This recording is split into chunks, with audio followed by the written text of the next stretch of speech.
హరే కృష్ణ. కొంత సమయభావం తర్వాత మనం 7వ అధ్యాయాన్ని మొదలుపెడుతున్నాం. ఇవాళ గీతాసారంలో 7వ అధ్యాయాన్ని చూడబోతున్నాం. ఓం అజ్ఞానతిమిరంధస్య జ్ఞానాంజనశలాకయ చక్షురున్మిళితం యేన తస్మై శ్రీగురవే నమః. ఓం విష్ణుపాదాయ కృష్ణప్రేష్ఠాయ భూతలే శ్రీమతే భక్తివేదాంతస్వామినితి నామినే. నమస్తే సారస్వతే దేవే గౌరవాణి ప్రచారిణే నిర్విశేషశూన్యవాది పాశ్చాత్యదేశతారిణే. జయ శ్రీ కృష్ణ చైతన్య ప్రభు నిత్యానంద శ్రీ అద్వైత గదాధర శ్రీవాసాది గౌర భక్తవృంద. హరే కృష్ణ కృష్ణ కృష్ణ హరే హరే, హరే రామ రామ రామ హరే హరే. సో మనం ఇప్పటివరకు 6 అధ్యాయాల్ని భగవద్గీతలో చూసాం. ఈ 6 అధ్యాయాలు మొదటి భాగంలో దీన్ని కర్మయోగం అంటారు. కర్మయోగం దాంట్లో 2వ అధ్యాయంలో మనం అన్ని రకాల యోగాల గురించి చూసాం. బుద్ధి యోగము, భక్తి యోగము, తర్వాత జ్ఞానయోగం గురించి చూసాం. 4వ అధ్యాయంలో జ్ఞానయోగం గురించి చూసాము. తర్వాత 6వ అధ్యాయంలో అష్టాంగ యోగం గురించి కూడా చూసాము. బట్ ఈ మొత్తాన్ని కలిపి మనం కర్మయోగం భగవద్గీతలో చూస్తే ఎలా జీవించాలి అనే విషయం ఇక్కడ ఈ మొదటి 6 అధ్యాయాల్లో చూస్తాం అన్నమాట. ఇప్పుడు మనం వాళ్ళ 7వ అధ్యాయం మొదలు పెడుతున్నాం. 7వ అధ్యాయంలో ఎలా ప్రేమించాలనే విషయాన్ని చూస్తాం. భగవంతుని మనం ఏ విధంగా ప్రేమించాలి. సో 7వ అధ్యాయానికి వెళ్ళే ముందు మనం యథావిధిగా మన చివరి అధ్యాయంలో 6వ అధ్యాయంలో చదువుకున్న దాన్ని ఒకసారి మనం పునశ్చరించేద్దాం. దీంట్లో EASY ఈజీ అనేటువంటి ఎక్రానింలో మనం ఏం చూసాం? మన మనస్సు అనేది మనకి మిత్రుడా శత్రువా అనేటువంటి విషయాన్ని చూసాం. 1 నుంచి 9 శ్లోకాలు. తర్వాత అష్టాంగ యోగంలో ఉన్నటువంటి రకరకాల సోపానాలు, ఈ సోపానాల గురించి మనం 10 నుంచి 36 శ్లోకాలు చూసాం. అంటే ఏ విధంగా అష్టాంగ యోగంలో ఉన్నటువంటి వ్యక్తి 8 రకాలైనటువంటి ఈ భాగాల్ని ఆయన పాటిస్తాడు. ఏ విధంగా మొదట ఆ వ్యక్తి దీంతో మొదలు పెడతాడు. యమ నియమ ఆసన ప్రాణాయామ ప్రత్యాహార ధారణ ధ్యాన సమాధి, ఈ విధంగా 8 రకాలైనటువంటి భాగాలను ఏ విధంగా చేస్తాడు అనే దాన్ని చూసాం. దానికి కావాల్సినటువంటి నియమాలు, ఎటువంటి నియమాలను పాటించాలి అది కూడా చూసాం. తర్వాత ఇక అప్పుడు అర్జునుడు అడుగుతాడు అనమాట, ఇంత కష్టమైనటువంటి పద్ధతిలో మరి వైఫల్యం చెందితే వాడి పరిస్థితి ఏంటి, దాని గురించి కూడా చూసాం. స్వల్పం అప్యస్య ధర్మస్య త్రాయతో మహతో భయాత్, ఈ మహత్తరమైనటువంటి భయాన్ని మనం చిన్ని పుణ్యాన్ని చేయడం ద్వారా కూడా, అంటే ధర్మాన్ని పాటించడం ద్వారా కూడా మనం దాన్ని దాటచ్చు అనేటువంటి విషయాన్ని చూసాం. ఎందుకంటే భగవంతుడు ఈ యోగ భ్రష్ట అనేవాడు. అంటే ఈ యోగ పద్ధతిలో ఏదో ఒక సోపానంలో కనుక తను దిగజారిపోతే ఆయన పరిస్థితి ఏంటి, దాని యోగ భ్రష్టుడు అన్నమాట. అర్జునుడు ప్రశ్న అడుగుతాడు, కృష్ణుడు చాలా మంచి సమాధానం చెప్తాడు. దీంట్లో నష్టం అనేది లేదు, ఎందుకంటే మరొక జన్మలో తప్పనిసరిగా తను ఎక్కడైతే ఆపాడో పూర్వజన్మలో అక్కడి నుంచి ముందుకు వెళ్తాడు అనేటువంటి ఆశ్వాసాన్ని కృష్ణుడు ఇస్తాడు అర్జునుడికి. తర్వాత మరి యోగి అంటే ఎవరు? యోగులందరిలో యోగినామపి సర్వేషాం మద్భతేనాంతరాత్మన శ్రద్ధావాన్ భజతే యోమాం సమేయుక్తతమో మతః. ఇందులో భక్తి యోగి నాకు చాలా ప్రియుడు. అందరి యోగుల్లో నిజమైన యోగి ఎవరు? భక్తి యోగి అని చెప్పేసి కృష్ణుడు చెప్తాను. సో అందుకని ఈ భక్తి యోగాన్ని 7వ అధ్యాయంలో మొదలుపెడదాం. ఇప్పుడు ఈ 6 అధ్యాయాల తర్వాత 7వ అధ్యాయంలో ఇవాళ 4 విషయాలు చూస్తాం మనం. దీంట్లో HEAD అనేటువంటి యాక్రానింలో ఈ 4 అక్షరాలని, హెచ్ అంటే హియరింగ్, శ్రవణం యొక్క గొప్పతనాన్ని కృష్ణుడు చెప్తాడు అనమాట. తచ్ఛృణు అనే శ్లోకంతో మొదలు పెడతాడు. తర్వాత ప్రతి చోట భగవంతుని చూడటం ఎలాగా. సో ఈ 7వ అధ్యాయంలో మనం ఏం చూస్తామంటే ప్రతి విషయం యొక్క సారం కృష్ణుడే అనే విషయాన్ని చూస్తాం. ప్రతి విషయం యొక్క ఆ సారం అనేది కృష్ణుడు. 10వ అధ్యాయంలో ఉన్న అన్నింటిలో బెస్ట్ ఆఫ్ ఎవ్రీథింగ్ కృష్ణుడు. బెస్ట్ ఆఫ్ ఎవ్రీథింగ్, అన్నింటిలో ఉత్తమమైంది కృష్ణుడు. జంతువుల్లో నేను సింహాన్ని ఉత్తమమైందాన్ని, నక్షత్రాల్లో నేను చంద్రుడిని, తర్వాత ఈ విధంగా జ్వాలించడానికి సూర్యుడిని, తర్వాత ఈ విధంగా కృష్ణుడు అన్నింటిలో ఉత్తమమైన దాన్ని నేనే అని చెప్తాడు. తర్వాత ఇక్కడ 7వ అధ్యాయంలో అన్నింటి యొక్క సారాన్ని చూస్తాం మనం. ప్రతి చోట భగవంతుని చూడటం ఎలాగా అనే విషయాన్ని ఈ 4 నుంచి 12 శ్లోకాలు నేర్చుకుంటాం. తర్వాత మరి ఎవరెవరు కృష్ణుణ్ణి అంగీకరిస్తారు, కృష్ణుడిని భగవంతుడిగా అంగీకరిస్తారు, ఇక ఎవరెవరు అంగీకరించరు, ఎవరెవరు కృష్ణుడి చెంతకు రారు, ఈ విషయాన్ని కృష్ణుడు చాలా స్పష్టంగా చెప్తాడు అన్నమాట. 2 శ్లోకాల్లో చెప్తాడు అన్నమాట. తర్వాత మరి దేవతలు అనేవాళ్ళు ఏంటి? దేవతలు అనేవాళ్ళ పూజ ఏంటి? ఇప్పుడు మనం భక్తి యోగంలో మేము ఎంటర్ అవుతున్నాం కాబట్టి కృష్ణుడు ప్రత్యక్షంగా చెప్తాడనమాట. అంటే దీన్ని ఇండైరెక్ట్‌గా చెప్పే విషయమే ఉండదన్నమాట. కృష్ణుడు ఇప్పుడు డైరెక్ట్‌గా మాట్లాడడం మొదలుపెడతాడు. ఇప్పటివరకు నువ్వు కర్మ చేస్తే నువ్వు ఆ బ్రహ్మానికి వెళ్తావు. లేదంటే నువ్వు నీ జ్ఞానం లభిస్తుంది. జ్ఞానంతో భగవంతుడిని తెలుసుకుంటావు అని చెప్పి. భగవంతుడు ఎవరు? భగవంతుడు కృష్ణుడే. మరి ఆ విషయాన్ని ఈ కర్మయోగంలో అంతగా కృష్ణుడు చెప్పడనమాట. కానీ 7-12 అధ్యాయంలో కృష్ణుడు స్పష్టంగా తన అస్తిత్వం గురించినటువంటి నిజాలు చెప్తాడన్నమాట. ఎందుకంటే భక్తి యోగం చాలా భక్తుడితో చాలా అనుసంధానమైనటువంటి యోగం అనమాట ఇది. భగవంతుడికి భక్తుడికి అనుసంధానమైనటువంటి ఈ యొక్క పద్ధతి అనమాట. యోగ పద్ధతి అనమాట. యోగం అంటే భగవంతుడు కలిపేది మనం. ఈ భక్తి యోగం అన్నిటికంటే మిగతా యోగాల కంటే చాలా ప్రత్యక్షంగా కృష్ణుడితో మన సంబంధాన్ని కలుపుతుందన్నమాట. అందుకని ఇక్కడ మనం చూస్తున్నాం 2వ అధ్యాయంలో 3వ అధ్యాయంలో ఈ యొక్క మీరు దేవతల్ని ప్రసన్నం చేస్తే వాళ్ళు మీకు వరాలను ఇస్తారు. ఆ దేవతలు మీకు కావాల్సినవన్నీ ఇస్తారు. ఇలాంటివన్నీ చెప్పాడు కృష్ణుడు. కానీ ఇక్కడ అలా చెప్పడం.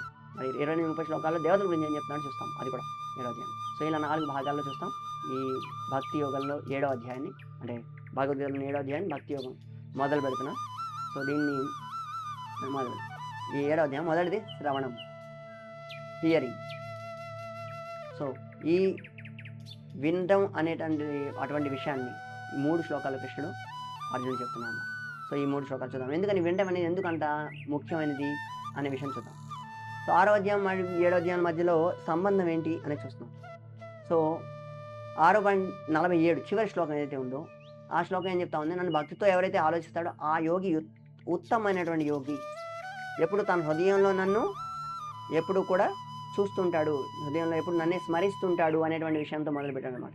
మద్గతే అంతరాత్మన. కాబట్టి 7వ అధ్యాయం మొదలు నుంచి మనం ఏం చేస్తున్నాం? ఆ భగవంతుని మన హృదయంలో ఏ విధంగా బస చేయించాలి అనేటువంటి విషయాన్ని చూస్తాం అన్నమాట. సో 47వ శ్లోకం ఇంకేమని చెప్తుంది? శ్రద్ధావాన్ భజతే యోమా. శ్రద్ధతోటి ఎవరు భజిస్తారు నన్ను అనేటువంటి విషయాన్ని కూడా చెప్తుంది. సో ఈ విశ్వాసం ఎక్కడి నుంచి వస్తుంది? జ్ఞానం నుండి వస్తుంది. మరి జ్ఞానం లేకుండా కృష్ణుని స్థానాన్ని మనం ఏం చేయొచ్చు? అనుమానించవచ్చు అన్నమాట. కృష్ణుడు అన్నింటికన్నా అందరికన్నా గొప్పవాడా అనేటువంటి అనుమానం రావచ్చు అన్నమాట. సో దానికోసం అనుమానం లేకుండా ఉండడం కోసం కృష్ణుడు తన గురించి వినమని చెప్తాడనమాట. సో ఈ 7-12 భక్తిని ప్రేరేపిస్తామని ముందుకు వెళ్తాం. సో ఫస్ట్ది మయ్యాసక్త మన పార్థ యోగం యుంజన్మదాశ్రయ అసంశయం సమగ్రం మాం యథా జ్ఞాస్యసి తచ్ఛృణు. సో ఎప్పుడైతే తనని భక్తితోటి మన హృదయంలో ధ్యానించాలని కృష్ణుడు చెప్పాడు, వెంటనే కృష్ణుడు ఒక ఎక్స్టసీలోకి వచ్చాడు. అంటే ఒక ఆవేశంలోకి వచ్చాడు అనమాట. ఆ ఆవేశంలో చెప్తున్నాడు అనమాట. ఏమని? శ్రీ భగవాన్ అంటే మయ్యాసక్త మన పార్థ. ఎవరైతే నా మీద ఆసక్తి పడి వాళ్ళ మనసులో పార్థ అంటే అర్జున యోగం యుంజన్ మదాశ్రయ, ఈ భక్తి యోగాన్ని పాటిస్తారు. ఈ భక్తి యోగాన్ని పాటించడం ఎలాగా? మత్ ఆశ్రయ. కృష్ణుడు చాలా ముఖ్యమైనటువంటి విషయం చెప్తున్నాడు.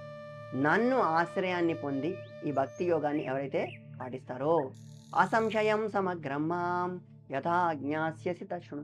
సంశయాలన్నీ తొలగిపోతాయి. నా గురించినటువంటి సమగ్రమైనటువంటి జ్ఞానం అతనికి వస్తుంది. యథా జ్ఞాస్యసి తచ్ఛృణు. నువ్వు ఎలాగైతే నన్ను వింటావో ఆ విధంగా నువ్వు నన్ను తెలుసుకుంటావు, ఆ విధంగా నువ్వు నన్ను స్మరించగలుగుతావు. సో శ్రవణం అనేది భక్తి యోగంలో మొట్టమొదటి విషయం అనమాట. అందుకని శ్రవణం గురించి చెప్తున్నాడు కృష్ణుడు. సో 2వ శ్లోకం చెప్తున్నాను. జ్ఞానం తేహం సవిజ్ఞానం ఇదం వక్ష్యామ్యశేషతః యజ్ఞాత్వా నేహ భూయోన్యత్ జ్ఞాతవ్యం అవశిష్యతే. ఈ శ్లోకంలో ఏం చెప్తున్నా అంటే జ్ఞానం తేహం సవిజ్ఞానం. నువ్వు కనుక నా గురించి విన్నావు అనుకో అర్జున, ఏం జరుగుతుంది? జ్ఞానం వస్తుంది, విజ్ఞానం కూడా వస్తుంది. జ్ఞానం విజ్ఞానానికి తేడా ఏంటండి? జ్ఞానం అంటే నాలెడ్జ్, తెలుసుకోవాల్సింది. విజ్ఞానం అంటే సాక్షాత్కారం పొందినటువంటి జ్ఞానం అనమాట. సాక్షాత్కారం పొందినటువంటిది. ఇదం వక్ష్యామి అశేషత. వీరన్నిటి గురించి నేను చెప్తాను నీకు ఇప్పుడు. అశేషత అంటే ఇంకా నువ్వు తెలుసుకున్న తర్వాత ఇంకా మిగిలింది ఏమీ లేదు, మొత్తం తెలిసేసుకుంటావు నువ్వు. అర్జున నువ్వు విన్నావంటే అన్నిటి గురించి తెలుసుకుంటావు అని చెప్పేసి చెప్తున్నా అనమాట. యజ్ఞాత్వా నేహ భూయోన్యత్. సో ఇది తెలుసుకున్న తర్వాత ఇక అన్యమైనది ఏమి ఉండదు అర్జున. నీకు అన్నీ తెలిసిపోతాయి. జ్ఞాతవ్యం అవశిష్యతే. నువ్వు తెలుసుకోదగినంతా నీకు తెలిసిపోతుంది. నువ్వు ఎప్పుడైతే నా నుంచి వింటావో, లేదంటే భగవంతుడి నుంచి కానీ, లేదంటే అధీకృతమైనటువంటి ప్రతినిధుల నుంచి కానీ మనం ఎప్పుడైనా వింటామో వెంటనే మనకి తెలుసుకోవాల్సిన అసంశయం సమగ్రమ్మ యథాజ్ఞాస్యసి తచ్ఛృణు. సో అసంశయంగా మొత్తం తెలుసుకుంటాం అన్నమాట. సో మూడవది, మనుష్యాణం సహస్రేషు కచ్చిత్ యతతి సిద్ధయే యతతామపి సిద్ధానాం కచ్చిన్మయం మాం వేతి తత్వత. ఈ మూడో శ్లోకంలో ఏం చెప్తున్నా అంటే, ఈ వినేవాళ్ళు అనేవాళ్ళు, ఈ వినే జనులు ఎవరైతే ఉంటారో వీళ్ళు చాలా రేర్, వీళ్ళు చాలా రేర్ స్పీషీస్ అంటారు. వీళ్ళు చాలా అరుదు, చాలా అరుదుగా ఉంటారు అన్నమాట వీళ్ళు. ఎందుకని? మనుష్యాణం సహస్రేషు కచ్చిత్ యతతి సిద్ధయే. సో వేల మందిలో ఎవరో ఒకడు మాత్రమే సిద్ధిని పొందడానికి ప్రయత్నం చేస్తాడు. సిద్ధి అంటే ఏంటంటే భగవంతుని తెలుసుకోవడం అనేటువంటి సిద్ధిని పొందడానికి ప్రయత్నం చేస్తాడు. యతతామపి సిద్ధానం. అటువంటి మీరు ఇక్కడ చిత్రం చూస్తున్నారు. చిత్రంలో ఏం చూస్తున్నారు? చాలా మందిలో ఎవరైతే పనిచేస్తున్నారో, రకరకాల పనిచేసే వాళ్ళు ఒకడు మాత్రం ఏం చేస్తాడు? భగవంతుడిని తెలుసుకోవడానికి, అటువంటి సిద్ధిని పొందడానికి ప్రయత్నం చేస్తాడు. అటువంటి సిద్ధిని పొందడానికి ప్రయత్నం చేసిన అటువంటి వాళ్ళలో వేలల్లో యతతాం అపి సిద్ధాన, ఆ సిద్ధులు అవ్వడానికి ప్రయత్నం చేసిన వాళ్ళలో కూడా ఎవడో ఒకడికి మాత్రమే నేను తెలుస్తాను. అంటే లక్షల కోట్ల మందిలో ఒకడు మాత్రమే భగవంతుడి గురించి వినటానికి సిద్ధపడతాడు. నేను వీడియోలు చేస్తున్నప్పుడు కూడా మేము మాకు అర్థమైంది ఏమిటంటే, కొన్ని వీడియోలు అంటే షార్ట్ వీడియోస్ అంటారు, వాటిని లక్షల మంది చూశారు. కానీ మనం ఎప్పుడైతే భగవంతుని గురించి చెప్తున్నామో అటువంటి వీడియోలు చాలా తక్కువ మంది చూశారు. ఎందుకని? భగవంతుడి గురించి వినటానికి చాలా తక్కువ ఓపిక ఉంటుందన్నమాట. భగవంతుని వినదలుచుకోరు అనమాట ఎవరు. ఎందుకంటే ఎవరు వినదలుచుకుంటారు వాళ్ళు యతతామపి సిద్ధానం, సిద్ధుల్లో లక్షల మందిలో ఒకడైతే ఎవరైతే అంటే సిద్ధిని పొందాలనుకుంటారో అందులో ఒకడు మాత్రమే భగవంతుని తెలుసుకుంటాడు. మరి భగవంతుని తెలుసుకోవడం ఎలా? కృష్ణుడు క్లియర్గా చెప్పాడు. భగవంతుని ఎవరు తెలుసుకుంటారు? ఎవరు తెలుసుకుంటే భగవంతుడి గురించి వింటారో, ఎవరైతే వింటారో వాళ్ళు తెలుసుకుంటారు. సో అందుకనే ఈ విషయాన్ని అందరూ వినరు అర్జున, అందరూ వినరు, చాలా తక్కువ మంది వింటారు నా గురించి. ఎందుకంటే ప్రతి ఒక్కళ్ళు ఎవరి గురించి విందాం అనుకుంటారండి? వాళ్ళని గురించి వాళ్ళే విందాం అనుకుంటారు. ఎవరన్నా వచ్చి మీరు ఎంత మంచి వాళ్ళండి, మీకు ఎన్ని మంచి గుణాలు ఉన్నాయి అని చెప్తున్నారు అనుకోండి, వాళ్ళకి చెవుల్లో అమృతం పోసినట్టు ఉంటుందన్నమాట.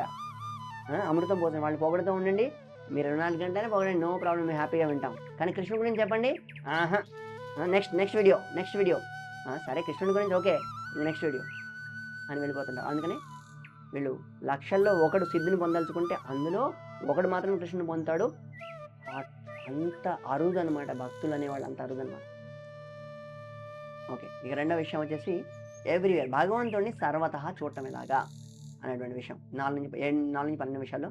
మన దగ్గర సమయం చాలా తక్కువ ఉంది. యాక్చువల్గా ఈ సెక్షన్లో మనం సృష్టి ఎలా జరిగిందనే దాని గురించి చెప్పాలి. సృష్టిలో బేసిక్గా ఏమంటే, ఈ సృష్టిలో ప్రతి మెట్టులో, ప్రతి సోపానంలో భగవంతుడి ఏమంటారంటే పాత్ర లేకుండా సృష్టి అనేది ముందుకు జరగదనమాట. ఈ ప్రతి చోట భగవంతుడి పాత్ర ఉంది. ఆ సృష్టి గురించినటువంటి విషయాలు మనం చెప్పుకోవడానికి మన సమయం లేదు, చాలా సమయం కావాల్సి వస్తుంది. కొంచెం ఎక్కువ సమయం. మన వీడియోలు చాలా చిన్నవి కాబట్టి మనం ఇప్పుడు చేయట్లేదు, మనం పూర్తి వీడియోలు చేసినట్టు చూద్దాం. ఓకే, 4వది, భూమి రాపో అనలో వాయు కమ్మనో బుద్ధి రేవచ అహంకార ఇది ఇమ్మే భున్న ప్రకృతి రష్టద. మీరు ఏవైతే చూస్తున్నారో ఈ ప్రపంచంలో భూమి రాపో అనలో వాయు ఖమ్, ఈ పంచ భౌతిక మూలకాలు ఏవైతే ఉన్నాయో, ఏమంటారు వీటిని, పంచభూతాలు. ఈ పంచభూతాలు నా నుంచే వచ్చినాయి. ఇవి కాకుండా ఇంకో 3 భూతాలు ఉన్నాయి. 3 భూతాలని 3 భాగాలు, మన బుద్ధి అహంకార. ఇవి 3 కూడా, ఇవి 8, 5, 3, 8. ఈ 5 ఏవైతే పంచభూతాలు ఉన్నాయో, పంచభూతాలతో మన శరీరం తయారవుతుంది, ప్రకృతి తయారవుతుంది. వీటిని పంచభూతాలు అంటారు. వీటిని స్థూలమైన శరీరం తయారవుతుంది మనకి. మరి ఇంకొక 3 శక్తులు ఉన్నాయి కృష్ణుడివి. ఏంటి ఆ 3 శక్తులు? మన బుద్ధి అహంకారం. మనస్సు, బుద్ధి, అహంకారం. ఈ 3 సూక్ష్మ శరీరం. మనం ఆల్రెడీ చూస్తున్నాం, మనం 2వ అధ్యాయంలో చూస్తున్నాం వీటి గురించి. సూక్ష్మ శరీరం, స్థూల శరీరం, వాటి గురించి చూస్తున్నాం. ఇవన్నీ కూడా కృష్ణుడు ఏం చెప్తున్నాడు? భిన్న ప్రకృతి అష్టద. ఈ 8 అనేవి నా నుంచి వేరు చేయబడినటువంటి శక్తులు. ప్రకృతిలో ఉన్నటువంటి మూలకాలు ఇవి నా నుంచి వేరు చేయబడినవి, అంటే నాతో సంబంధం లేనటువంటి అన్నమాట, భౌతికమైన మూలకాలు. ఎందుకంటే భగవంతుడు చిన్మయుడు, ఇవి నా నుంచి వేరు చేశారు కాబట్టి ఏమేమైపోయినాయి? భౌతికమైపోయినాయి. సో మరి దీని నుంచి మించింది, దీన్ని బయట ఏముంటుంది? అపరేయం ఇతస్తు వన్నాం ప్రకృతిం విద్ధిమే పరాం జీవభూతం మహాబాహో యయేదం ధార్యతే జగత్. అపరేయం, అపర అంటే ఇది ఇతస్తు అన్యం, ఇవి అపరం. అపరం అంటే ఇవి నిమ్నమైనవి. ఇతస్తు అపరే అని భిన్నమైన వాటికి భిన్నమైన వాటికి దాటి అనమాట. ఏమన్నా ఇతస్తు అన్యం విన్నాయి. ప్రకృతి విద్ధిమే పరాం, ప్రకృతికి పరమైనటువంటి జీవభూతం అంటే జీవుడు. జీవుడు అనేవాడు ఈ భౌతిక మూలకాల్లో కలపలేదు అనమాట. ఎందుకంటే జీవుడు కూడా చిన్మయుడు, సత్ చిత్ ఆనందంతో తయారు చేయబడుతుంటాం. భౌతికమైన మూలకాలతో తయారు చేయబడి జీవుడు లోపల ఉన్నటువంటి మనం ఉన్నాం కదా, మనం ప్రకృతి సంబంధించిన భౌతిక వస్తువులతో తయారు, ఎందుకంటే శాశ్వతమైనవి అనమాట. ప్రకృతిమైన మూలకాలు అవి నాశనం అయిపోతాయి, వాటికి నాశనం ఉంది, కానీ ఆత్మకి నాశనం లేదని విన్నాం. ఈ జీవభూతం జీవుడు అనేవాడు మహాబాహో యయేదం ధార్యతే జగత్, ఎవరైతే ఈ భౌతిక జగత్తుని భోగించాలని ప్రయత్నం చేస్తున్నాడో అటువంటి జీవుడు అనేవాడు భగవంతుడి యొక్క పరాశక్తి, ఉన్నతమైనటువంటి శక్తి అనమాట. ఎందుకంటే వీడికి స్వేచ్ఛ అనేది ఉంటుంది అనమాట. మనం ఇందాక చూసాం ఆల్రెడీ. ఏం చూసాము? ఈ భూమి, నీరు, నిప్పు, గాలి, ఆకాశం అనేవి పంచభౌతిక మూలకాలు. అది వాటికంటే సూక్ష్మమైనవి ఉన్నాయి. మనస్సు, బుద్ధి, అహంకారం, ఇవి మీ స్లైడ్లో కనబడుతున్నాయి. ఈ బ్లూ కలర్లో 2వ లేయర్లో ఉన్నాయి. తర్వాత 3వ లేయర్లో ఆత్మ. ఆత్మ అంటే మనం అనమాట. మనం దేంతో తయారైపోయాం? సత్ చిత్ ఆనంద్. సత్ అంటే శాశ్వతమైనది, చిత్ అంటే జ్ఞానం, పూర్తి జ్ఞానం, ఆనంద్ బ్లిస్ అంటే ఆనందం అన్నమాట. సత్ చిత్ ఆనంద అండ్ ఎటర్నల్ నాలెడ్జ్ బ్లిస్, ఇవి మూడింటితోటి మనం అనేవాళ్ళం తయారు చేయబడ్డాం. సో తర్వాత మరి కృష్ణుడు సృష్టికర్త, తన విధ్వంసకుడు, మొత్తం భౌతిక జగత్తానికి, సృష్టికి, ప్రళయానికి, అన్నిటికీ ఆయనే కారణం అని చెప్పేసి కృష్ణుడు చెప్పినాడు అనమాట. తర్వాత మత్త పరతరం నాణ్యత్ కించిదస్తి ధనుంజయ మయి సర్వమిదం ప్రోతం సూత్రే మణిగణావివ. ఈ మొత్తం ప్రపంచంలో ఎవ్రీథింగ్, అక్కడ ఎవ్రీథింగ్ అని రాశారు చూడండి. ఇవి ఎలా ఉన్నాయి? ఇప్పుడు సూర్యుడు ఉన్నాడు, సూర్యుడు చుట్టూ గ్రహాలు తిరుగుతున్నాయి, తర్వాత ఉల్కలు తిరుగుతూ ఉన్నాయి, తర్వాత వీటికి ఉపగ్రహాలు తిరుగుతున్నాయి, తర్వాత మొత్తం ఈ సౌర మండలం అనేది తిరుగుతుంది, పాలపుంత చుట్టూ తిరుగుతుంది. ఇవన్నీ వినున్నాం మనం. సో ఇవన్నీ కూడా ఎవరు వాటిని నిర్వహిస్తున్నారు? ఈ మొత్తం వాటిని కృష్ణుడు చెప్తున్నాడు. మత్తః పరతరం నాణ్యత్, నన్ను మించిన వాడు ఎవరు లేడు. న అన్యత్ పరతరం, మత్తః పరతరం, నన్ను మించిన వాడు ఎవరు లేరు. కించిదస్తి, నువ్వు ఎక్కడ చూసినా సరే, ధనుంజయ, అర్జున, మహి సర్వం ఇదం ప్రోతం, ఇవన్నీ కూడా నా చేత చేయబడుతున్నాయి. సూత్రేమణిగణాయ, నా మీద ఆధారపడి ఈ మొత్తం భౌతిక ప్రపంచం అనేది కూడా నడుస్తుంది అర్జున అని చెప్తున్నాడు. ఇది ప్రత్యక్షంగా చెప్తున్నటువంటి నియమం అన్నమాట. అంటే ప్రత్యక్షంగా చెప్తున్నటువంటి నిజం. దీన్ని ఏమంటారంటే అబ్సల్యూట్ ట్రూత్ అంటారు. కృష్ణుడు అబ్సల్యూట్ ట్రూత్. కృష్ణుడు చెప్పిన నిజానికి మరొక ఆల్టర్నేటివ్ ఉండదన్నమాట. మత్త సర్వం మయి సర్వం ఇదం ప్రోతం సూత్రే మణిగణాయ. మనం చూస్తుంటాం, నా మెడలో ఉన్నటువంటి ఈ మణులు ఉన్నాయి, ఈ మణులన్నీ కూడా ఒక ఆర్డర్లో ఉన్నాయి కదండి, మీకు బాగా కనబడుతున్నాయి, ఆర్డర్లో ఉన్నాయి. ఇవన్నీ కూడా నా మెడ చుట్టూ ఉన్నాయి హ్యాపీగా. ఎలా ఉన్నాయండి? లోపల సూత్రం ఉంది, అంటే దారం ఉంది, దారం లేదంటే లోపల నైలాన్ థ్రెడ్ అనేది ఉందండి. సో ఈ థ్రెడ్ ఉంది కాబట్టి ఈ మణిలన్నీ కూడా అంత అంత పక్కన ఒకదాని పక్కన ఒకటి ఇలా ఉన్నాయన్నమాట. చాలా బాగా అరేంజ్ చేయబడింది లోపల థ్రెడ్. సో కృష్ణుడు ఏమంటున్నాడు? లోపల ఉన్న సూత్రాన్ని నేనే, నా మీద ఆధారపడి సూత్రే మణి గణాయివ. ఈ విధంగా మనం చూస్తున్నాం, ముత్యాల హారం చూసాం అనుకోండి, ఎంత అందంగా ఉంటుంది, కానీ దాని లోపల ఆధారమైనటువంటి తాడు ఉంటుంది. సో ఆ విధంగా కృష్ణుడు అన్ని చోట్ల ఉన్నాడు. సో దీని గురించి చెప్తున్నాడు ఇప్పటిదాకా. మరి ఇది సృష్టికి సంబంధించిన అనమాట. మనం సృష్టికి సంబంధించిన భగవంతుడు నాభిలోంచి ఒక కమల పుష్పం అనేది వస్తుంది. కమల పుష్పం మీద బ్రహ్మదేవుడు జన్మ తీసుకుంటాడు. ఆ తర్వాత బ్రహ్మదేవుడు ఈ 14 లోకాలని ముందుగానే సృష్టించబడినాయి. భూలోకానికి మధ్యలో ఉన్న లోకం, తర్వాత జీవులందరికీ రకరకాల శరీరాలను ఆయన సృష్టిస్తాడు. ఆయనకి ఉన్నటువంటి జ్ఞానం కూడా కృష్ణుని చేత ఇవ్వబడుతుంది. ఇది బ్రహ్మాండం అంటారు దీన్ని. బ్రహ్మాండంలో గర్భోదక సాయి విష్ణువు నాభి నుంచి బ్రహ్మదేవుడు దించాడు. క్షీరోదాక్షాయ విష్ణువు అంటే ఈ ఎవరైతే దేవతలందరూ ఉన్నారో వాళ్ళకి ఎప్పుడైతే కష్టాలు అవుతున్నాయో వాళ్ళందరూ విష్ణువు దగ్గరికి వెళ్తుంటారు. ఆ విష్ణువు అంటే క్షీర ఉదక సాయి విష్ణు. క్షీర అంటే పాల సముద్రం, ఉదకం అంటే సముద్రం. క్షీర ఉదక సాయి, ఆ పాల సముద్రంలో ఉన్నటువంటి విష్ణువు దగ్గరికి వెళ్తారు. అది కూడా భౌతిక జగత్తులోనే ఉంది. అది వాళ్ళు ఎప్పుడైతే అవసరం ఉంటుందో, వాళ్ళు ఎప్పుడైతే వాళ్ళకి ఈ దానవులతో కానీ ఏదైనా చిక్కు ప్రశ్నలు వచ్చినప్పుడు ఆయన విష్ణు దగ్గరికి వెళ్తారు బ్రహ్మదేవుని తీసుకొని. అక్కడ సహస్ర శీర్ష పూరుష సహస్రాక్ష సహస్రపాత్ ఇటువంటి ప్రవర్తన అనిపిస్తుంటారు మనం. తర్వాత ఈ గర్భోదాక్ష ఈ క్షీరదాక్ష విష్ణువే మన హృదయాల్లో ఉన్నటువంటి పరమాత్మ రూపంలో ఉంటాడు. మనం ప్రతి జీవి హృదయంలో ఉంటాడు క్షీరదాక్ష విష్ణు. సో ఇది మొదటి భాగం సర్గ అంటారు దీన్ని. ఈ సర్గ భగవంతుడిగా చేయబడుతుంది. తర్వాత విసర్గ కూడా భగవంతుడు ఇచ్చినటువంటి జ్ఞానంతో బ్రహ్మదేవుడు చేస్తాడు. ప్రతిదానికి మూలం ఎవరు మరి? కృష్ణుడే అని కృష్ణుడు చెప్తున్నాను.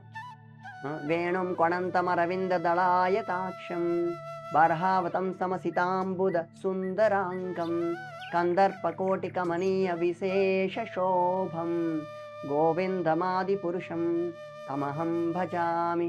కృష్ణుడు చెప్తున్నాడు, బ్రహ్మదేవుడు చెప్తున్నాడు. ఎవరు? ఇక్కడ బ్రహ్మ సంహితలో వేణుం కొణంతం అరవింద దళాయతాక్షం. ఆయన కళ్ళు అంటే అరవింద దళ. అరవింద దళ అంటే కమల పుష్పాలకు ఉన్నటువంటి రేకుల్లాగా ఉన్నాయన్నమాట ఆయన కళ్ళు.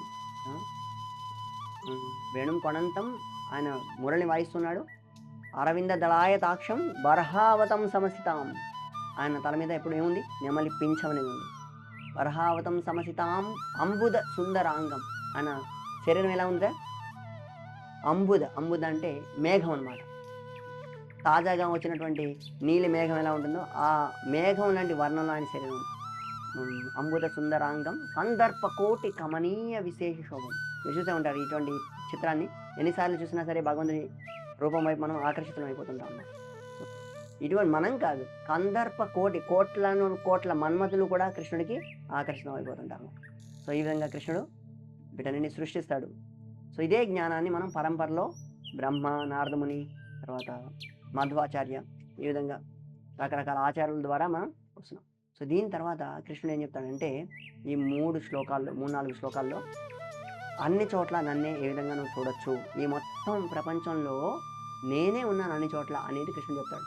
దాని కృష్ణుని ఏ విధంగా చూడటం మనం అన్ని చోట్ల ఈ 4 శ్లోకాలు చెప్తారు. మనం వీటిని ఒక్కొక్క ఉదాహరణతో చూద్దాము.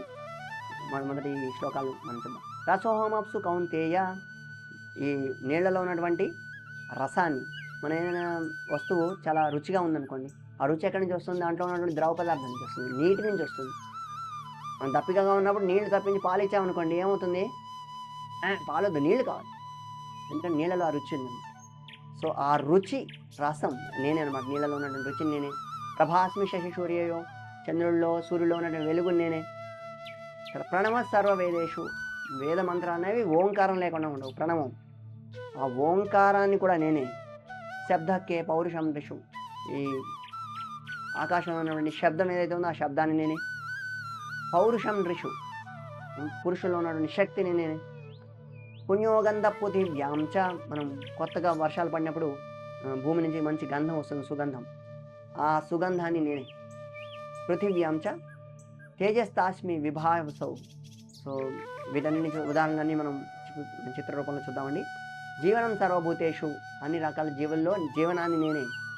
తపశ్చామి తపశ్చాస్మి తపస్విషు. తపస్సులందరిలో కూడా ఆ తపస్సు చేసే తపస్సుని నేనే, తపశ్శక్తిని నేనే అని చెప్తున్నాను. బీజమ్మాం సర్వభూతానాం విద్ధి పార్థ సనాతనం. అందరికీ బీజాన్ని ఇచ్చేది నేను, వాళ్ళ జన్మ కారణమయ్యేది నేనే. బుద్ధిమతామస్మి. ఎవరికైతే బుద్ధివంతులు ఉంటారో బుద్ధిమంతులు వాళ్ళలో ఉన్న బుద్ధిని నేనే. తేజస్వి నామహం. ఎవరైతే తేజవంతులు ఉంటారో వాళ్ళలో తేజస్సును కూడా నేనే. బలమతాం చాహం కామరాగ వివర్జితం. ధర్మావృద్ధేషు భూతేషు కామోస్మర్తషం. ఈ 4 శ్లోకాల్లో చాలా విషయాల్ని కృష్ణుడు చెప్తాడు. దీనిలో ఉన్న సారాన్ని నేనే అని చెప్తాడు అనమాట. మనం ఒకటి చూద్దాం. దీన్ని నీటి యొక్క రుచిని నేనే అయి ఉన్నాను. ప్రభాస్మి శశి సూర్యయో. శశి అంటే చంద్రుడు, సూర్యుడు. సూర్యుడు ప్రభ అంటే వెలుగుని నేనే అని చెప్పాడు. తర్వాత ప్రణవ సర్వ వేదేషు. వేదాలన్నింటిలో కూడా ఓంకారాన్ని నేనే. సో దీంట్లో ఉన్నటువంటి శబ్దకే, ఈ ఆకాశంలో ఉన్న శబ్దాన్ని నేనే అని చెప్తున్నాడు. పౌరుషం ఋషు. ఈ మనుషుల్లో ఉన్న వ్యక్తుల్లో ఉన్న పౌరుషాన్ని, శక్తిని నేనే. పుణ్యోగంధ. నీటిని తాకడం ద్వారా వచ్చేటువంటి గంధాన్ని నేనే. తేజస్వామి విభావసౌ. అగ్నిలో ఉన్నటువంటి తేజాన్ని నేనే. జీవనం సర్వభూతేషు. ఈ అన్ని రకాలైనటువంటి జీవుల్లో ఉన్నటువంటి జీవనాన్ని నేనే. ఎన్ని రకాల జీవులు ఉన్నాయి చూడండి.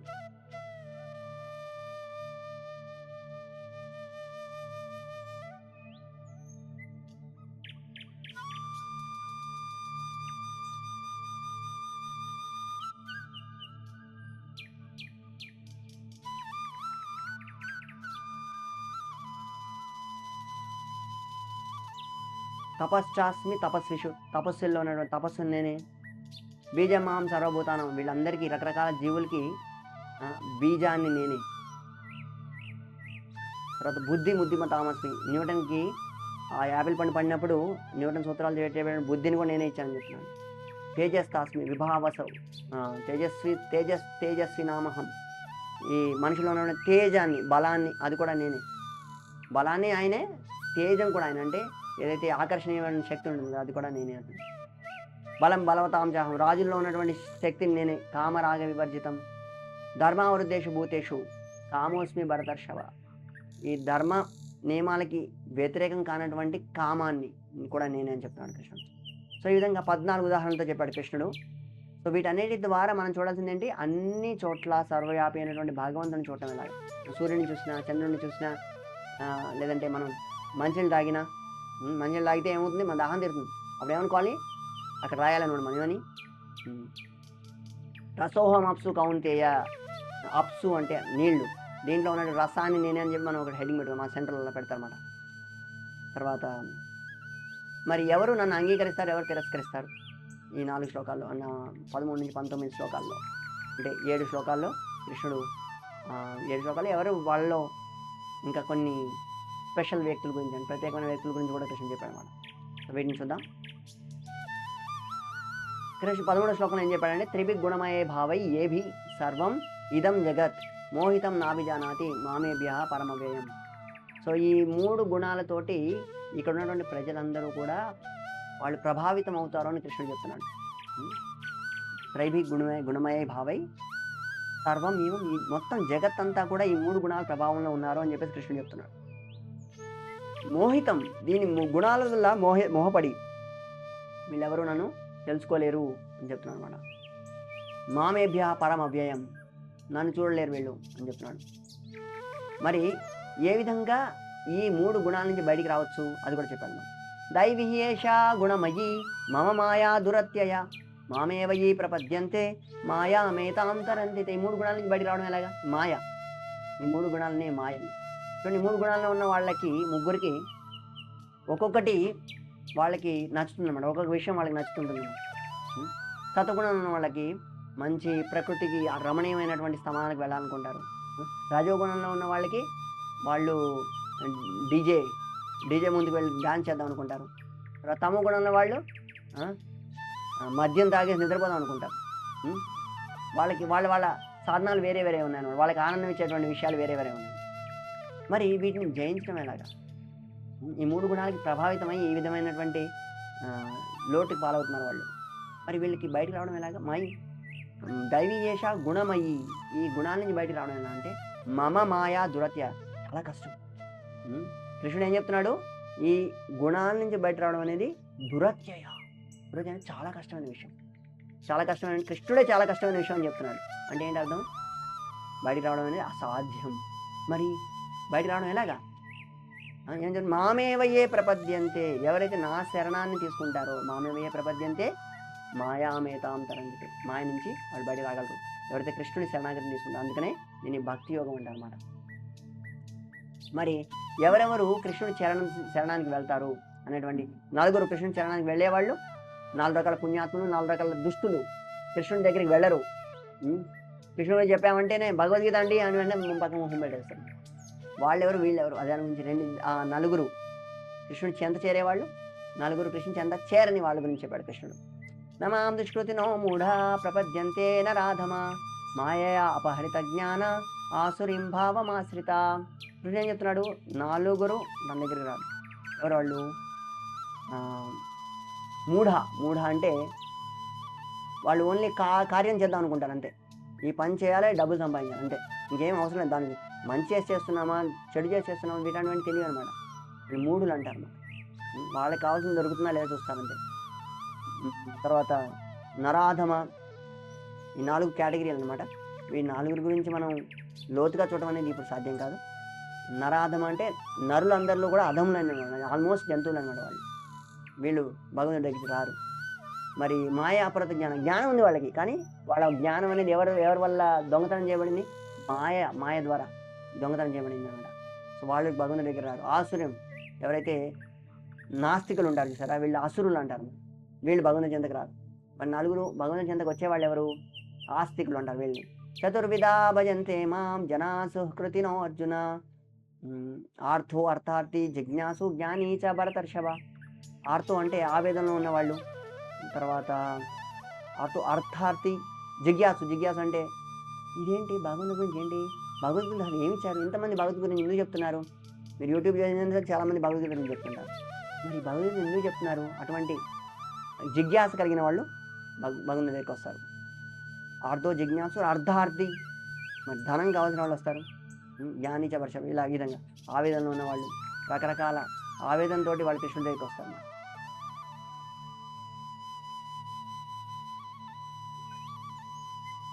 రెండో వాళ్ళు సంపద కావాలనుకునే వాళ్ళు అన్నమాట, ధనం వెనకాల పడేవాళ్ళు. వీళ్ళు కూడా కృష్ణుడి దగ్గరికి వస్తారు, ఎందుకంటే లక్ష్మీదేవి కృష్ణుడి దగ్గర ఉందని తెలుసు వాళ్ళకి. కూడా జిజ్ఞాసు, ఎందుకు, ఏంటి భగవద్గీత అంటే ఏంటి, వాళ్ళు ఎందుకు చెప్తున్నారు, ఎలా చెప్తున్నారు. నాలుగోది జిజ్ఞాసు. జ్ఞాని. జ్ఞాని అంటే భగవంతుని తెలుసుకున్న వాళ్ళు అన్నమాట, పూర్తిగా భగవంతుని గురించి తెలుసుకున్న వాళ్ళు. సో ఈ జ్ఞానిలో, ఈ నలుగురిలో జ్ఞాని అనేవాడు చాలా ప్రియుడు కృష్ణుడికి అని చెప్పేసి చెప్తున్నాడు. ఎందుకని తేషాం జ్ఞాని నిత్యయుక్త ఏక భక్తిర్విశిష్యతే ప్రియో హి జ్ఞానినోత్యర్థం అహం సహచమామి ప్రియ. ఎందుకు చెప్తున్నాడంటే వీళ్ళు బహూనాం జన్మనామంతే జ్ఞానవాన్ ప్రపంచం మా ప్రపంచం. చాలా జన్మల తర్వాత జ్ఞానులు అనేవాళ్ళు భగవంతుడి దగ్గరికి వస్తారని చెప్తున్నారు. ఎందుకంటే భగవంతుడి గురించి అంటే పూర్తి జ్ఞానం తెలుసుకున్నారు వాళ్ళు. అయితే మిగతా వాళ్ళు తక్కువేం కాదు. ఉదారా సర్వ ఏవైతే జ్ఞానీ తాత్మైవ మే మతం ఆస్థిత సహి యుక్తాత్మ మామే వర్తాను గతిం మామేవానుత్తమాం గతిం. సో ఈ నలుగురు కూడా ఉత్తమ గతికి వెళ్తారు, కానీ దీంట్లో జ్ఞాని విశేషుడు అని చెప్తున్నాను. నేను జ్ఞాని గురించి ఈ విధంగా చెప్పాడు అనమాట. ఏమని బహునాం జన్మనామంతే జ్ఞానమాం ప్రపంచం. చూడండి ఈ పక్కన స్లైడ్లో మొట్టమొదటి పిల్లోడిగా పుట్టాడు, తర్వాత చదువుకుని చనిపోయాడు. మళ్ళీ వచ్చి ఎవరిదైనా ప్రవచనం విన్నాడు, మళ్ళీ చనిపోయాడు. మళ్ళీ వచ్చి గురువు శరణాగతి తీసుకున్నాడు, మళ్ళీ చనిపోయాడు. మళ్ళీ తర్వాత జన్మలో భగవంతుడి దగ్గరికి వెళ్ళాడు. ఇలా చాలా జన్మల తర్వాత జ్ఞానికి ఏమర్థం అవుతుంది, ఇంకా కృష్ణుడి దగ్గరికి వస్తాడు. అంటే కృష్ణుడి దగ్గరికి వచ్చేవాడు చాలా ఉత్తమమైనటువంటి జ్ఞాని అని అర్థం అనమాట. అందరూ రారు కృష్ణుడి దగ్గరికి. మరి నాలుగవది, ఇక దేవతలు అనేవాళ్ళు ఎవరు? 20 నుంచి 30 శ్లోకాలు చెప్పారు ఈ దేవత గురించి. అంతవంతు ఫలం తేషాం తద్భవత్ అల్పమేధసాం దేవాన్ దేవయతో జాంతి మద్భక్తామాంతి యాంతి మామపి. ఇంతకుముందు కూడా చెప్పాడు. ఏమని చెప్పాడు కృష్ణుడు? ఏం చెప్పాడంటే యజ్ఞాజిమాపు ఎవరైతే కృష్ణుడిని పూజిస్తారో యాంతి మధ్య జినోపి మామ అని చెప్పాడు. ఇక్కడ మద్భక్త యాంతి మామపి, రెండు విషయాలు సేమ్. భూతాని యాంతి భూతేజ అని చెప్పాడు ఇంతకుముందు. సో అంతవంతు ఫలం తేషం, ఎవరైతే చివరికి వాళ్ళ ఫలాల గురించి అపేక్ష అంటారో వాళ్ళు అల్పమేధసాం, అంటే ఈ యొక్క కర్మకాండ చేసేవాళ్ళు ఎవరైతే ఉన్నారో, ఈ పని చేస్తే ఈ లాభం వస్తుంది, ఈ పని చేస్తే ఈ లాభం వస్తుంది, ఇలా చెప్పేవాళ్ళు కర్మకాండ అంటారు వాళ్ళు. సో వాళ్ళకు చాలా తక్కువ సమయం ఉండేటువంటి ఫలాలు వాళ్ళ దగ్గరికి వస్తాయి. సో వాళ్ళు అల్పమేధసాం దేవాన్ దేవయ్యతో యాంతి, ఎవరైతే రకరకాల దేవతలను పూజిస్తారో వాళ్ళ దేవతల దగ్గరికి వెళ్తారు. మద్భక్త, నా భక్తులు ఎవరైతే ఉంటారో యాంతి మామకి, ఆయనకి వస్తారు. సో అన్ని చోట్ల అన్ని చోట్ల నుంచి అన్ని మార్గాలకి అదే అంతం అనేది ఉండదండి. గమ్యం ఒక దగ్గరికి చేరరు. మనం చేసే కార్యాలను బట్టి ఆ గమ్యాలకు చేరుతుంటారు. ఈ అల్పబుద్ధి ఏంటి మరి? అవ్యక్తం వ్యక్తి మాపన్నం మన్యంతే మామ బుద్ధయ. ఈ అల్పబుద్ధి ఏంటి వాళ్ళకి? అవ్యక్తం, నా రూపం అనేది, నా గుణాలు అనేవి ఇవన్నీ కూడా అవ్యక్తం. అవ్యక్తం అంటే అదొక ప్లెయిన్ పేపర్ లాంటివి అన్నమాట. భగవంతుడు ప్లెయిన్ పేపర్ కాదు. ఇందాకే చెప్పాడు, వేణుం కొణంతం అరవింద దళాయదాక్షం బర్హావతం సమసితాం బుద్ధ సుందరాంగం. మరి వీళ్ళని అపవ్యక్తం అంటే వాళ్ళు అల్పబుద్ధ సహా మన్యతే మాం అబుద్ధే, నన్ను అవ్యక్త రూపుడు, ఎటువంటి రూపం లేదు, ఎటువంటి గుణం లేదు, నిర్గుణ నిరూప ఇలాంటి చెప్తుంటారు కదా, వీళ్ళందరూ అల్పమేధసాం. పరంభావం అజానంతో, వాళ్ళకి నా పరమైనటువంటి భావం తెలియదు. భావం అంటే ఆధ్యాత్మిక జగత్తు, నా రూపము, నా దివ్యమైనటువంటి రూపము, వీటి గురించి తెలియదు అని చెప్తున్నాను అన్నమాట. మరి అందరికీ తాను బహిర్గతం కానని అటువంటి హక్కు నా దగ్గర ఉందని కృష్ణుడు చెప్తున్నాను. యోగమాయా సమావృత, నాహం ప్రకాశ సర్వస్య యోగమాయా సమావృత, నేను అందరికీ ప్రకాశితుడిని కాను. నేను యోగ మాయ అనే ఒక కట్టెంతో కప్పబడి ఉంటాను. మూఢోయం నాభిజానాతి. అలాంటి మూఢులు ఎవరైతే ఉన్నారో వాళ్ళు నన్ను తెలుసుకోలేరు. లోకోమాం అజం అవ్యయం. ఈ లోకంలో నేను అజుణ్ణి, అంటే ఎటువంటి జన్మ లేనటువంటి వాడిని. అవ్యయం అంటే ఎప్పటికీ అంతమవనటువంటి వాడిని. ఈ విధంగా మాయ నుంచి కృష్ణ భక్తికి ఏ విధంగా రావడం అనేది చెప్తున్నాను. వేదాహం సమతీతాని వర్తమానాని చార్చున భవిష్యాన్ని చ భూతాని మాంతు వేదన కశ్చన. నాకు వర్తమానం, భవిష్యత్తు, భూతకాలం ఈ మూడు అన్నీ తెలుసు. కానీ నన్ను ఎవరు తెలుసుకోలేరు అని చాలా తక్కువ మంది తెలుసుకుంటారు అన్నమాట కృష్ణుడిని. ఎందుకని తెలుసుకోలేరు? వాళ్ళ జీవితంలో భ్రాంతిలో ఉన్నారు కాబట్టి. ఇచ్ఛాద్వేష సముత్థేన ద్వంద్వమేష మోహేన భారత సర్వభూతాని సమ్మోహం సర్గే యాంతి పరంతప. ఈ ద్వంద్వాల మాయ నుంచి విముక్తి పొందినవాడు మాత్రమే, అంటే నాకు ఇది ఇష్టము, నాకు ఇది ఇష్టం లేదు, ఈ కామము, క్రోధము, ఈ లోభము, ఈ మూడింటితోటి, ఈ మూడు ఏవైతే నరకానికి మార్గాలు ఉన్నాయో ఈ మార్గాల్లో ప్రయాణించే వాళ్ళు కృష్ణుని తెలుసుకోవడం అనేది అసాధ్యం. నీ ఇచ్ఛా ద్వేషం ఎక్కడి నుంచి వస్తే నాకు నాది ఇష్టం లేదు. కానీ కృష్ణుడు ఏం చెప్తున్నాడు, ఏం పాటించాలి మన జీవితంలో అనేది ముఖ్యమైన విషయం అనమాట. మా ఆయన బ్రహ్మకి ఎవరు బయట కృష్ణ భక్తులకి ఎవరికి వస్తారంటే యేషాం త్వంతగతం పాపం జనానాం పుణ్యకర్మణం తే ద్వంద్వమోహ నిర్ముక్త భజంతే మాం దృఢవ్రత. ఈ శ్లోకం అర్థం ఏంటంటే యేషాం త్వంతగతం పాపం జనానాం పుణ్యకర్మ. ఎవరైతే పాపం కార్యాలను ఆపేసి పుణ్యకార్యాల్లో ఎవరైతే నిమగ్నమైన, పుణ్యకార్యం అంటే భగవంతుడి గురించి శ్రవణం చేశాను ఎందుకంటే పుణ్యమైన కార్యం అనుకోండి లేదనమాట. యేషాం త్వంతగతం పాపం, అంతగతం పాపం, ఈ పాపమైన కార్యాల నుండి దూరం వెళ్ళిపోయారు. జనానాం పుణ్యకర్మల్లో నా గురించి శ్రవణం చేయడంలో, నా గురించి కీర్తనం చేయడంలో, నా గురించి నాకు సేవ చేయడంలో, ఇటువంటి కార్యాల్లో ఎవరైతే నిమగ్నం అవుతారో తే ద్వంద్వమోహ నిర్ముక్త. ఈ మూడు గుణాల నుంచి, ఈ ద్వంద్వాల నుంచి, ఇచ్ఛా ద్వేషం నచ్చుతుంది నచ్చదు, ఇటువంటి ద్వంద్వాల నుంచి బయటపడగలరు. నిర్ముక్త భజంతే మాం దృఢవ్రత. ఇటువంటి వాళ్ళు నా భజన చేయగలరు, దృఢత్వంతో భజన చేయగలరు. దీని గురించి చెప్పండి. మరి మోక్షకామి భక్త అంటే ఎవరు? జరామరణ మోక్షాయ మామాశ్రిత్యాయ తంతియే తే బ్రహ్మద్వంద్వ తద్విదు కృత్స్నం ఆధ్యాత్మం కర్మ చాఖిలం. వీళ్ళు మోక్షకామి భక్తులు. జరామరణ, ఈ జన్మ మృతి జరా వ్యాధి అనేవి ఉన్నాయి కదా, ఈ నాలుగింటి నుంచి బయటికి వెళ్ళాలని ఆలోచించే వాళ్ళు మోక్షకామి భక్తులు అంటారు వాళ్ళని.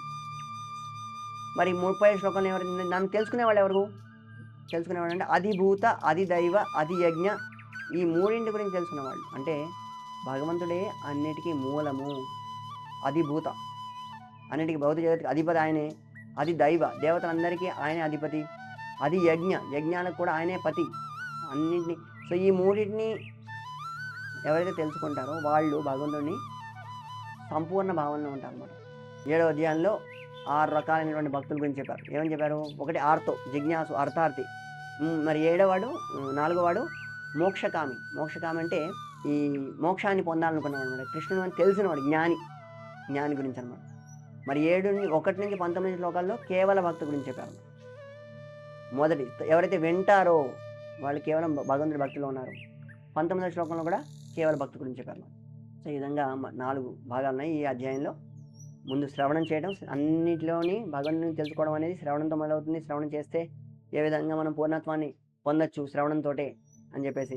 కృష్ణుని శ్రవణం చేయడం అంత సులభం కాదు, అది కూడా చెప్పాం. ఎన్నో వేలల్లో, లక్షల్లో ఒకళ్ళు మాత్రమే కృష్ణుని గురించి శ్రవణం చేయగలరు. ప్రతి చోట భగవంతుడిని మనం దాని యొక్క విభూతుల రూపంలో చూడగలం. మనం ఇక్కడ 4 నుంచి 14, 12 శ్లోకాల్లో 14 విభూతుల్ని కృష్ణుడు చెప్పాడు. 14 సారం, అన్నిటి సారాన్ని నేనని చెప్పాడు. మరి భగవంతుని ఎవరు అంగీకరిస్తారు, ఎవరు తిరస్కరిస్తారు, తర్వాత డెమిగాడ్స్ అని ఈ దేవత గురించి చెప్పారు. హరే కృష్ణ. మీకు ఏమైనా ప్రశ్నలు ఉంటే తప్పనిసరిగా కామెంట్ బాక్స్లో మీరు చాట్లో కామెంట్స్ చేసి ప్రశ్నలు అడగచ్చు. సో ఇక నుంచి నేను ఈ మొత్తం అధ్యాయాన్ని ముగించడానికి ప్రయత్నం చేస్తాను. హరే కృష్ణ. శ్రీల ప్రభుపాదికి జై. గో ప్రేమానందే. హరి హరి గో. మళ్ళీ మనం 8వ అధ్యాయం భగవత్ ప్రాప్తి అధ్యాయంలో. హరే కృష్ణ.